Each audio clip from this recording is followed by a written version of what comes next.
A educação está em uma situação desafiadora enquanto as autoridades tentam planejar uma retomada para o ano letivo de 2020 durante uma pandemia que, aos poucos, vê as mortes diárias e o contágio de Covid-19 retraírem no Brasil. Com a crise econômica adjacente à sanitária, as escolas de educação infantil são as que mais estão sofrendo com a situação.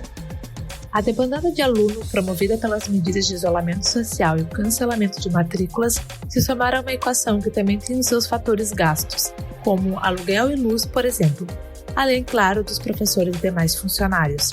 Nesse mesmo cenário, o afrouxamento das restrições à economia e a reabertura de serviços mandaram muitos pais de volta ao trabalho.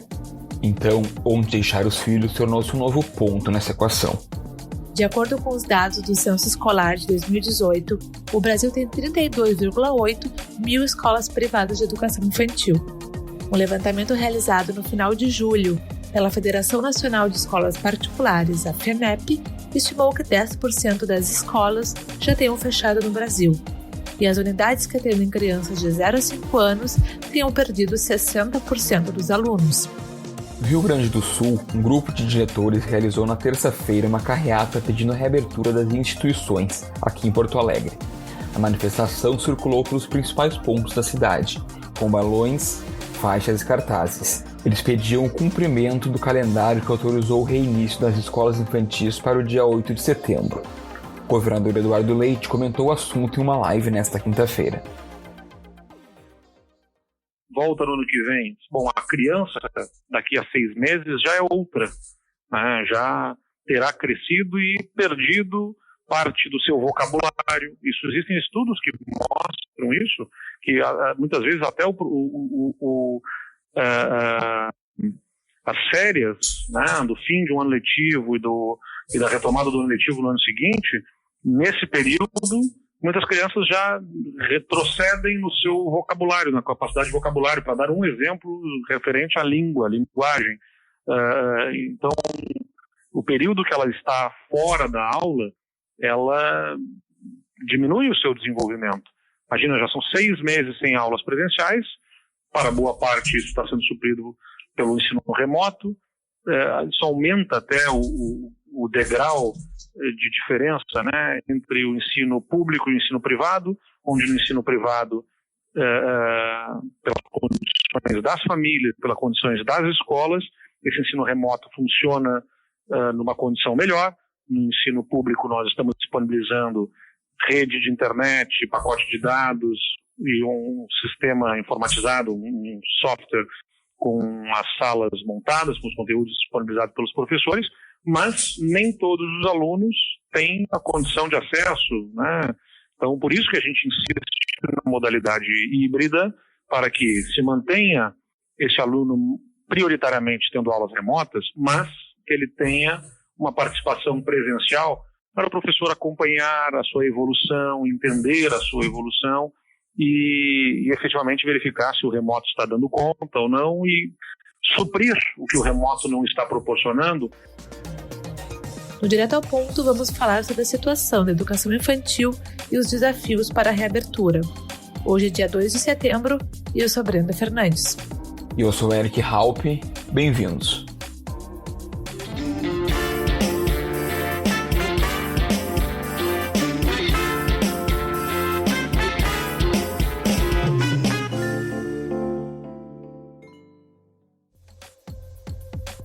Onde antes se ouvia o som de cantigas educativas e de crianças brincando, agora há um silêncio ensurdecedor. Como muitos aspectos nessa pandemia, permitir que esse cenário se componha novamente tem causado um choque de falas até mesmo entre autoridades da Organização Mundial da Saúde. O diretor de emergências da OMS, Michael Ryan, disse que realizar a volta às aulas em países que não controlaram a transmissão de Covid-19 pioraria o problema.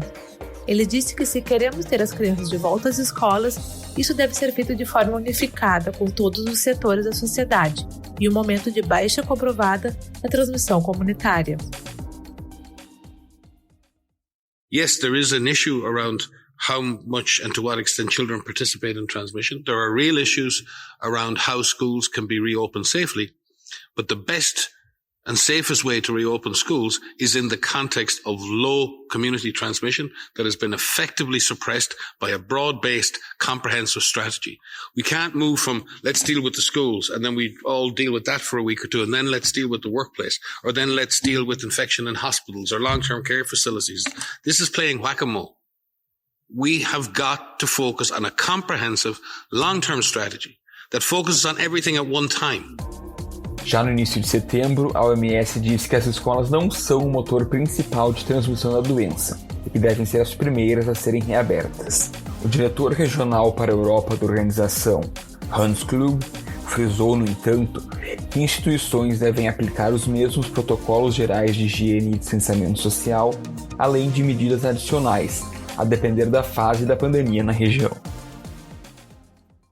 What we know is that we can't open societies without opening the schools first.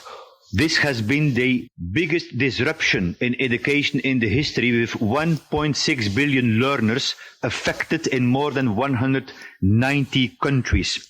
So the key issue here, Nick, is that it depends a lot on the level of transmission in the community. Basic measures have to be applied everywhere.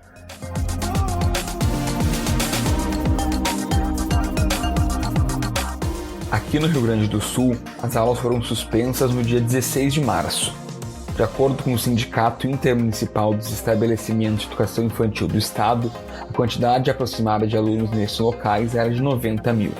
3 meses depois, o número caiu para 42 mil. Além da perspectiva de fechamento, as demissões de colaboradores também são reflexo de evasão. 74,8% dos participantes da pesquisa admitiram que precisariam demitir funcionários. E a entidade estima que houve 5 mil desligamentos no período. Pela proposta do governo do estado, poderão abrir escolas infantis, cujas cidades estejam sob bandeira laranja ou amarela, conforme o modelo de distanciamento controlado. Além disso, cada município precisa estruturar um centro de operações de emergência em saúde para a educação.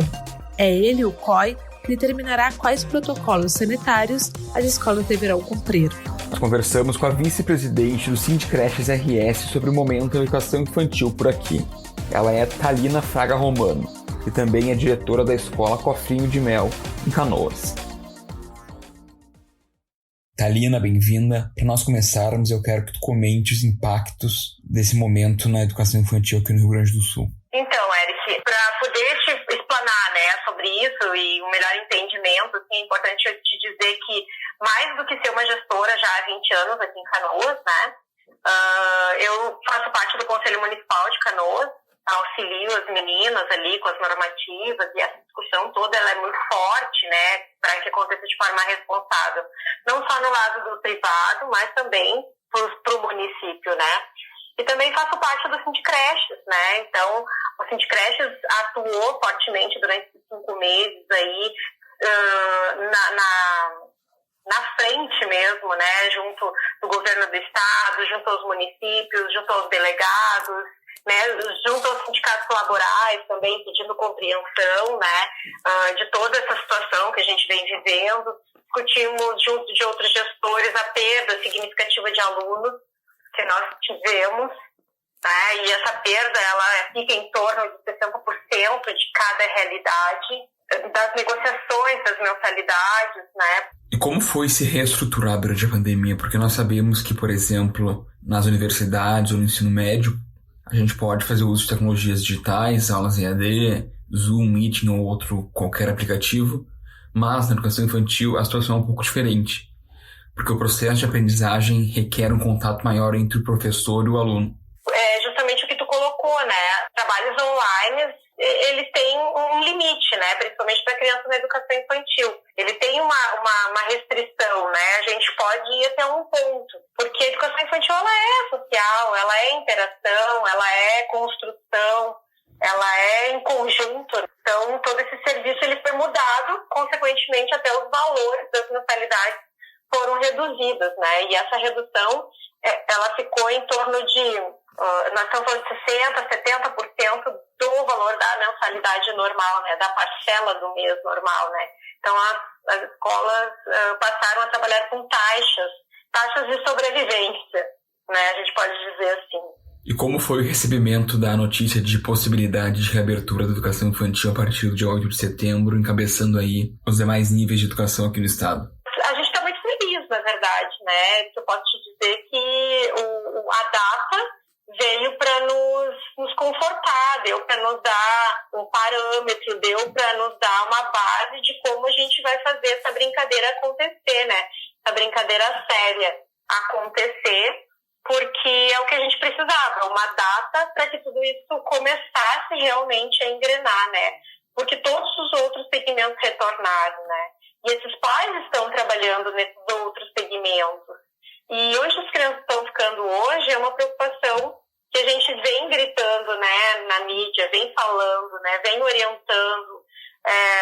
Porque se as crianças podem ir para as praças, elas podem se encontrar no shopping, elas podem se reunir nos condomínios, por que a escola, que é um lugar preparado, que é um lugar próprio, que é um lugar visto pela vigilância sanitária, inclusive ele é o único órgão da educação que a vigilância sanitária precisa estar junto. Por que ali é um lugar de contágio e em outros lugares não, né? Então, a gente está tentando trazer desmistificar isso, né? Trazer as informações para o público para que isso vá acalentando essa preocupação, porque, na verdade, as crianças elas são os maiores bens que os pais têm, que nós também, enquanto gestores, também temos, né? Então, é isso. Nessa equação de reabrir ou não, acho que é muito importante a gente mencionar os protocolos e a necessidade deles existirem para que a reabertura possa, de fato, acontecer. Falando sobre educação infantil, o que muda nessa sistemática em relação aos outros níveis, como, por exemplo, o ensino fundamental? Então, eu posso te falar com propriedade do nível da educação infantil. O que acontece? Como a educação infantil ela já tem essa supervisão vindo da vigilância sanitária, já é hábito da educação infantil ter alguns protocolos internos para o melhor funcionamento de tudo e pelas exigências da vigilância. Esse protocolo, ele veio complementar. Então, assim, muitos pais dizem, mas Celina, como você vai ter que lavar as mãos deles, né, assim, tão frequentemente? Mas isso já é natural da educação infantil, entende? Eles já têm esse hábito, faz parte da educação deles, terem um momento para lavar a mão, depois da atividade, depois que volta do pátio, né? Claro que vai ter uma complementação de planejamento pedagógico para que eles se tornem um pouco mais distantes, no sentido sistêmico mesmo, né? Para que eles não fiquem tão próximos. Máscaras também não são todas as crianças que podem utilizar. A gente não tem por hábito, né, verificar febre na entrada ou na saída. A gente não tem por hábito também fazer a troca de calçados, né, dentro do ambiente escolar, mas a gente utiliza o Propé. Então, algumas coisas vão ser adaptadas de acordo com a realidade de cada escola. Não é uma mudança extrema, né? Não é uma coisa, meu Deus, é uma coisa absurda que a gente nunca fez. Diferente do ensino fundamental e diferente de um ensino médio, por exemplo. Estes níveis, sim, são desafiadores em relação à higienização, porque eles não têm por hábito fazer esses procedimentos de higiene, entende? É diferente, já são grandes. É outra pegada, é outra situação. Então, a gente não vê um problema em seguir o protocolo. Entende? O protocolo, olha, tu lê o protocolo, ele é um protocolo completo, ele é um protocolo seguro na ação, ele é um protocolo que ameniza de forma significativa, né, qualquer tipo de contágio, como os médicos mesmo falam, né? Mas mesmo assim existe um risco? Sim, existe um risco, assim como em qualquer lugar, assim como na tia da esquina, assim como lá dentro do condomínio, assim como no shopping.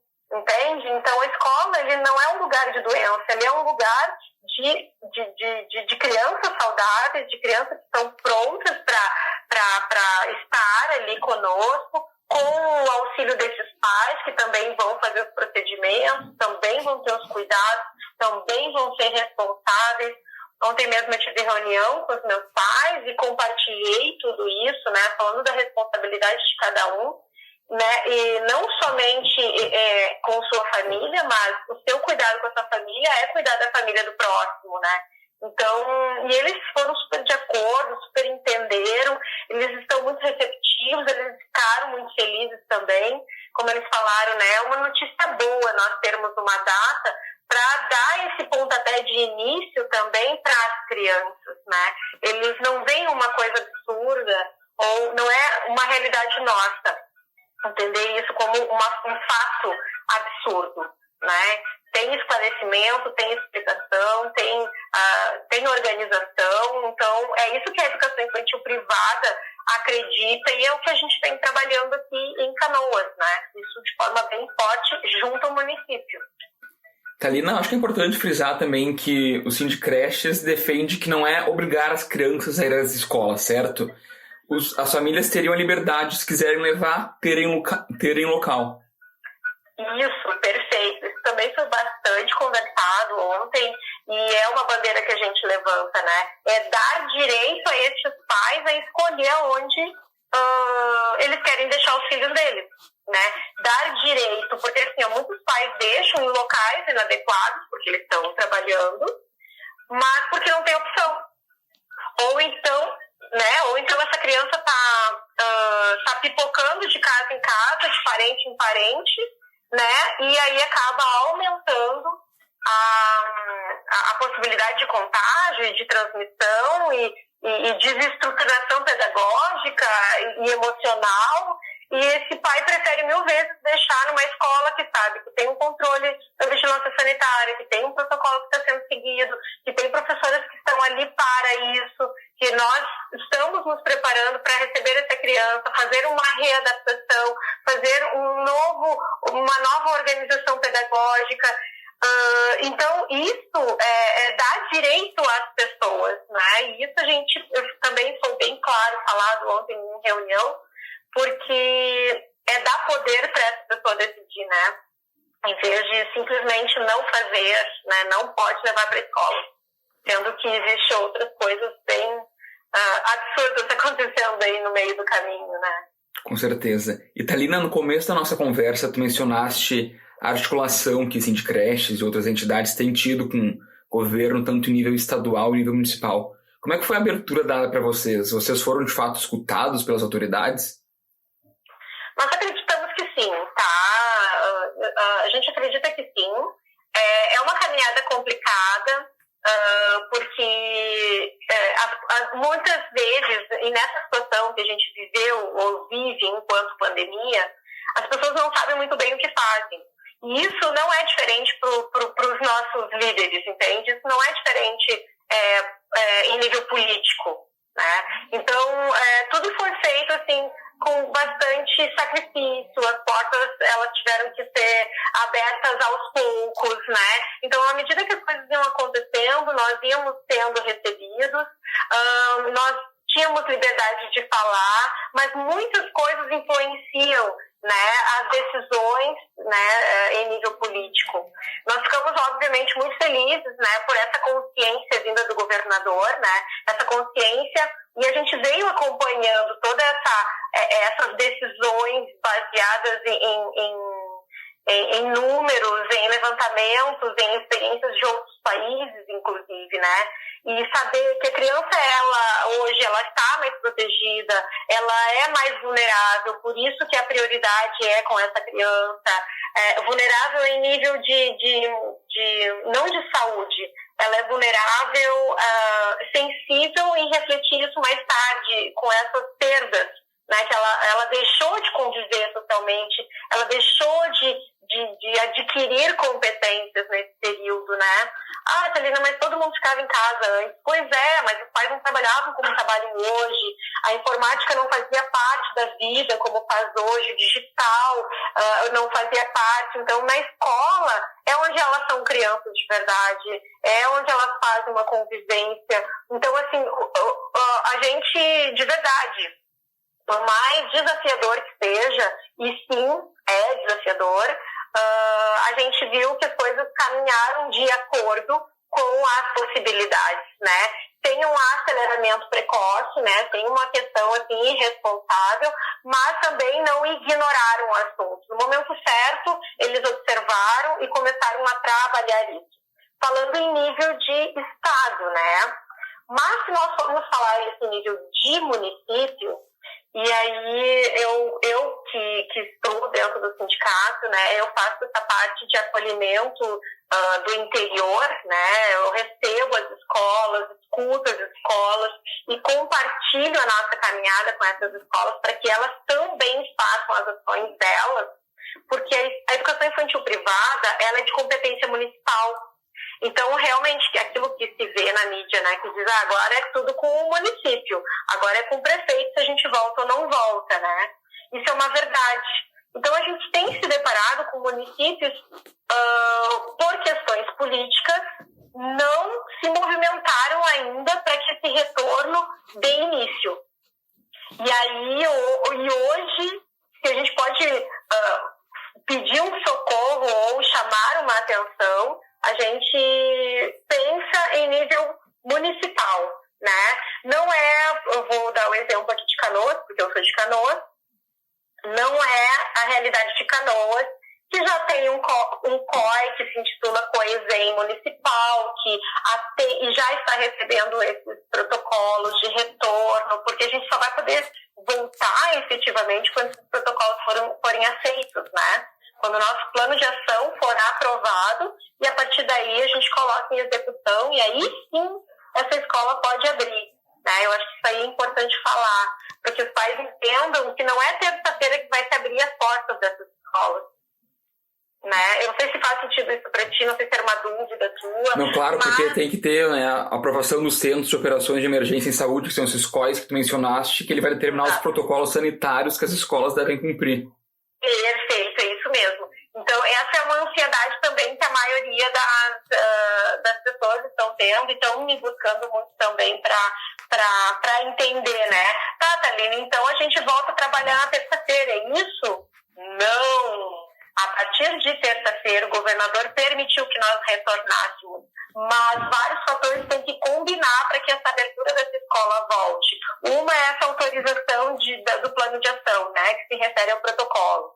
Duas, as bandeiras, elas precisam estar na laranja ou amarela. Qualquer deslize e essa bandeira vir para vermelha, nós já estamos sem a possibilidade de retorno, né? E esse prefeito, ele tem que estar ok, ele tem que emitir um decreto dizendo: se combinado todas essas situações, ok, vocês podem retornar, né? Então, assim, nós acreditamos que depois dessa data, mais uns 20 dias, vai ser levado para que isso realmente, que a gente dê início a essa abertura das escolas, né? Então, esse é o entrave que nós estamos vendo em outros municípios, né? Os municípios, eles não estão, na sua totalidade, organizados com esses COIs, né? Então, fazendo com que as escolas não tenham para quem mandar os planos de ação, impossibilitando, então, que esse outro ponto a ser definido para retorno não seja efetivado, né? Então, esses são os desafios políticos, né, que fazem parte de uma situação dentro da saúde e dentro da educação. E Thalina, hoje o Sindicrest sabe quantos municípios já têm os COIs, porque até metade de agosto eram menos de 40, e nós temos quase 500 municípios. Nós continuamos com esse número, tá? Hoje eu fiquei sabendo de mais 2 cidades somente aqui. A gente faz atualizações semanais, tá? Nas redes sociais, até para incentivar os municípios a fazerem, né, o seu serviço, e principalmente para que esses gestores estejam próximos ao município, sabendo com quem precisa falar, sabendo com quem precisa auxiliar, porque nós fazemos parte dessa educação, né, dessa cidade, nós fazemos parte do sistema. Então, é direito do cidadão também, né, nós como gestoras e fazendo parte como cidadão, fazer essa cobrança junto ao município, né. Nós trabalhamos aqui em Canoas muito próximo do município, é muito positivo isso, né, o Conselho Municipal faz um acolhimento excelente. nós também servimos ao município, né? Então, a gente faz uma troca muito positiva e é isso que também faz parte para esse funcionamento, né?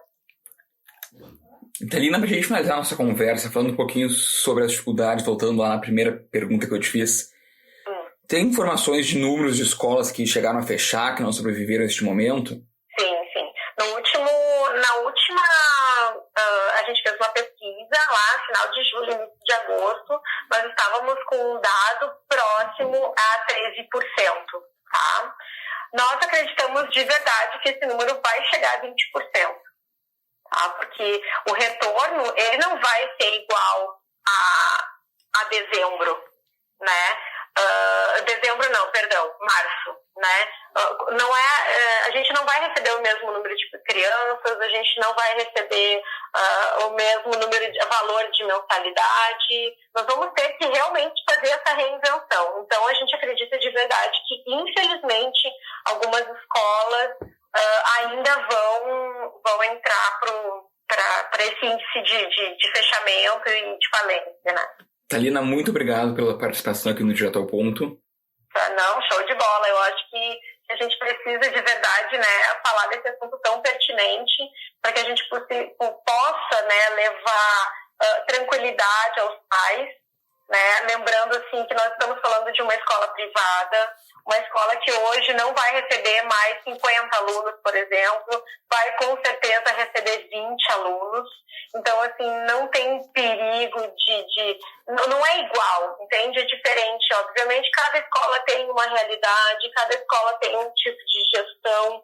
E eu acho fundamental que esse pai e essa mãe coloque toda a ansiedade, toda a preocupação para essa escola, que ela coloque na escola se sentir bem, se sentir segura, né? Porque a gente acredita que, sim, nós precisamos retornar, gente. E essa criança hoje, ela está tendo perdas significativas em casa. Né? Eu tenho relatos de pais, de crianças que com 5 anos voltaram a chupar bico, de crianças com 3 anos que os pais já estão começando a levar na fono porque houve regressão em nível de linguagem, de fala. Então, todas essas questões são coisas que nos preocupam muito, muito de verdade, né? Nós somos um trabalho essencial, né? Nós somos um serviço essencial, apesar de não estarmos classificados como, né? Mas a gente entende que tudo isso vai passar e as coisas vão acontecer. Muito obrigada por esse espaço, viu? O Direto ao Ponto também recebeu o presidente da Federação Nacional de Escolas Particulares, Ademar Batista Pereira, para entender como o cenário do país se compara com o gaúcho. Sim. Oi, quem fala é Brenda, do Jornal Correio do Povo, tudo bom? Tudo bem, você? Tudo certo, meu colega Eric falou com você mais cedo, né? Ele falou com a assessora de imprensa, mas ele sim. Tá me ouvindo bem? Eu tô te ouvindo um pouco distante, tenho impressão.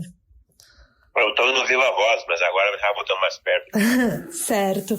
Ô Ademar, não sei se então a sua assessora te comentou, mas a gente está fazendo um episódio para o podcast do jornal, que é um podcast diário, e a gente vai falar nesse episódio sobre o retorno do calendário presencial escolar aqui no estado, que o governador, então, ontem bateu o martelo, assim, sobre as datas. É um retorno gradual, né? Tu deve estar por dentro, já disse também.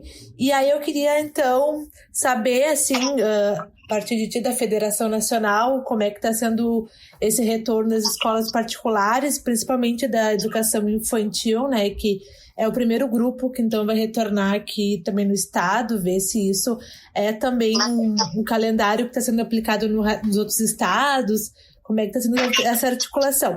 Daí eu vou gravar a nossa entrevista, tudo certo? Sim, pode gravar, sem problema. Tá bom. Bom, primeiro agradecer, né, que de antemão que tu aceitou falar conosco, agradecer a tua participação. E eu queria saber, Ademar, a Federação Nacional de Escolas Particulares está acompanhando, então, todos os estados, o retorno do calendário de atividades presenciais. E eu queria saber se a entidade tem uma estimativa do impacto da pandemia nas escolas particulares de ensino infantil no país.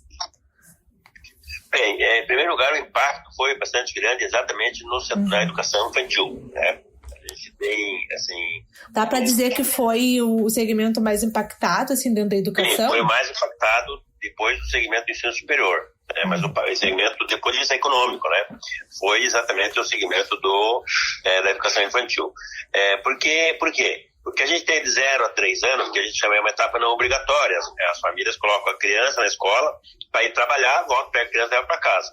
E quando não tem a escola, elas têm que arrumar outra solução. Então, cancelaram os contratos, né? Então, as escolas pequenas de educação infantil todas perderam todos quase os contratos dessa faixa de idade, sabe?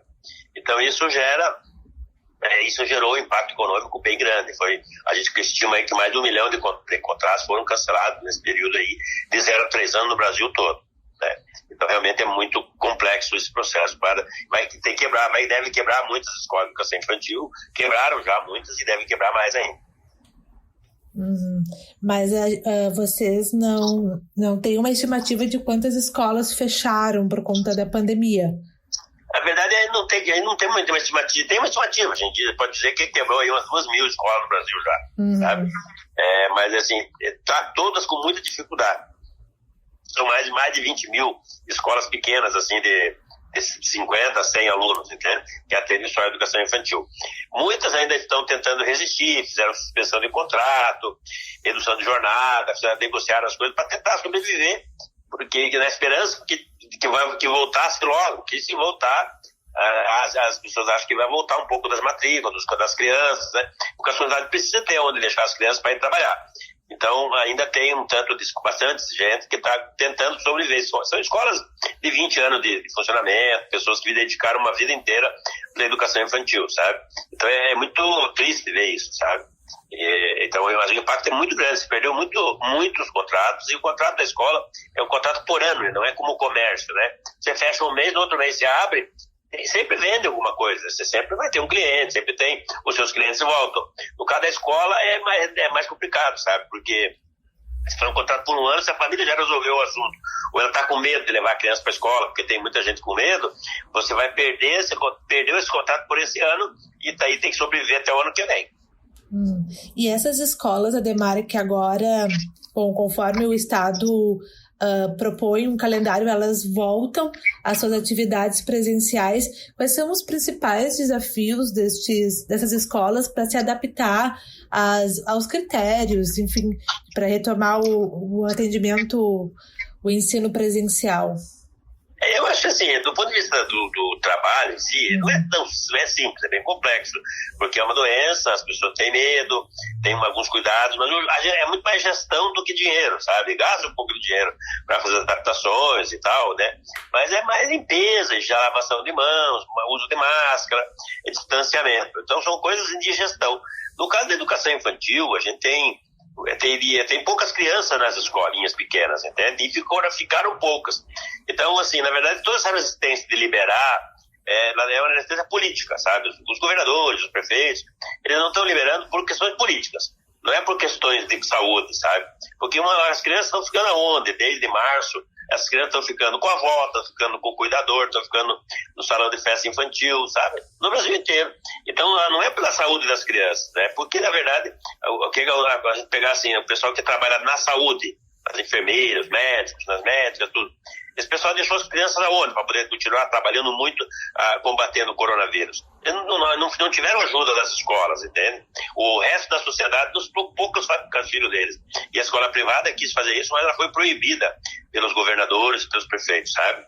Então, a gente entende que essa volta seria muito mais uma questão de humanidade com as pessoas que precisam do que uma questão, porque a questão de separar a criança, bebê, por exemplo. Você tem uma criança num berço, outra no outro berço. Uma criança não vai passar para outra. E a criança lá, se ela pegar, ela vai passar para a pessoa que trabalha com ela, para o professor, para o cuidador lá. Não, também não é verdade. O pessoal da saúde trabalha com as pessoas doentes na UTI e nem todos pegam. Entende? Então é só se proteger certo. Então, o que tem, na verdade, é falta de se preocupar com as pessoas, né? Uhum. Aqui o Rio Grande do Sul retorna agora dia 8 de setembro, na semana que vem, e o primeiro grupo que retorna é a educação infantil. Eu estava vendo um mapa no site da federação dos estados que estão em processo de retomada, que é a maioria que está nesse processo, né? Como é que tu avalia, Demar, a escolha da educação infantil para iniciar o processo de retomada das escolas e como isso está acontecendo nos outros estados também? No Amazonas, que já voltou em julho, eles voltaram assim, voltaram os pequenos e foram voltando gradativo, mas foi um pouco mais rápido do que o governador do Rio Grande do Sul propôs, né? Eu acho que ficou bom a ideia de voltar primeiro à educação infantil, ajuda bastante. Acho que deveria voltar em Fundamental 1 também junto, sabe? Junto, no mesmo dia, não devia deixar para novembro. Porque as crianças do Fundamental 1 estão tendo um pouco de prejuízo pedagógico. O ensino remoto, precisa de um pouco de presença, precisa de apoio. Então, acho que a gente poderia fazer uma sugestão é que pudesse voltar junto, a educação infantil e Fundamental 1. E daí o restante poderia fazer, porque o ensino Fundamental 2 e o médio, ele aceita melhor o ensino remoto, você pode fazer escalonado, você pode voltar uma turma depois numa semana, outra turma na outra semana, sabe? E são eles que vão passar mais a doença, porque são mais irreverentes, seguem menos as normas, né? Os jovens, adolescentes e jovens, né? Israel, por exemplo, eles voltaram às aulas lá e teve alguns problemas em algumas escolas. Mas qual que foi o problema? Um problema foi que eles fizeram na volta, os adolescentes, né? Eles fizeram o beijo de máscara. E daí isso não dá, daí deu transmissão da doença, né? Sim.